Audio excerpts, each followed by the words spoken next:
Okay, we have before and we have after. Now, what I'm going to show you is how you can see there's so much build up on the left-hand side of the stovetop. Obviously, the right I had already detailed, the left I hadn't touched.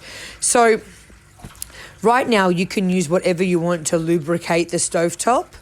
I used our Shine Degreaser. It's not really going to matter. What matters is that it's lubricated, and I'm using a razor blade. You can't actually see because I'm going a bit too fast, like the video's on a fast time lapse, so you don't sit here for 10 minutes watching me. But it's almost like when you're razor blading something, you don't just push a blade across a surface. You almost go slowly and you're digging the grime off the glass without digging into the glass. You kind of got to go under the grime. If you do it, you'll know what I'm talking about. You've kind of got to get the nick of it. So just practice before you start cleaning the stovetop. So what I'm doing, I'm feeling to feel where the built up grime is, so I know where to remove it.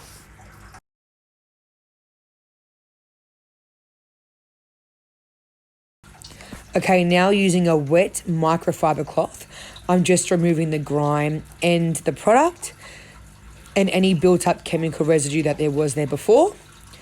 Now I'm going to wipe it dry. Always use your blue glass cloth. Always. Look, everything dries streak free, super fast. It will dry streak free. You don't have to go over anything more than once. Now, the reason I did this, I'm not finished yet. I still have some more things to do.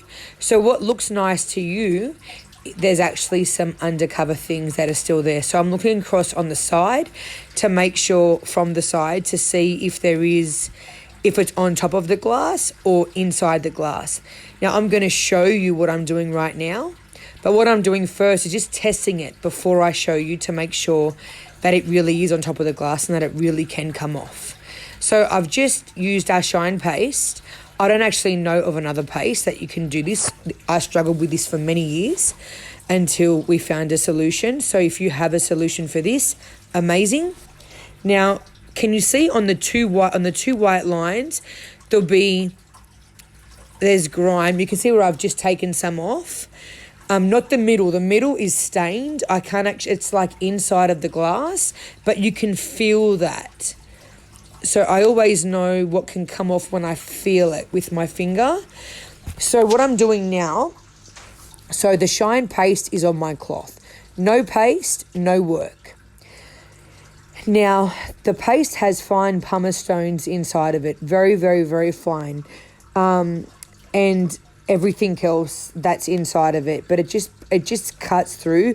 The pumice stones is what cuts through the grime, which makes it so much easier. So I am using a bit of force. Obviously I've got 4 fingers, but I'm pretty strong. And but I can feel it removing as I'm going. Now I want to make sure, because it feels like it's off, but you know what happens when you detail or when you clean really well, you need to always double check. You're always going to have to come back so many of the times to fix your surface again. So it's a process. It's not a quick 2-second job. Now I can see I've missed a little bit more and a little bit more. And at the same time, you don't know how, like, this is baked on stuff, and it's residue, right? Like residue on the glass, like stains, light. Whatever was hard, food, whatever, has been removed with the scraper. That's gone. This is like residue stain. Like it's not thick enough to come off with the razor blade, which is why I use the paste. Now we're going to remove the product again. But once it's done, it's done. The maintenance on this is just wet cloth and a blue cloth, no product moving forward, easy as a breezy. Now we'll show you this in a second. Removed, it's gone. There's a mark on the top of the stovetop that just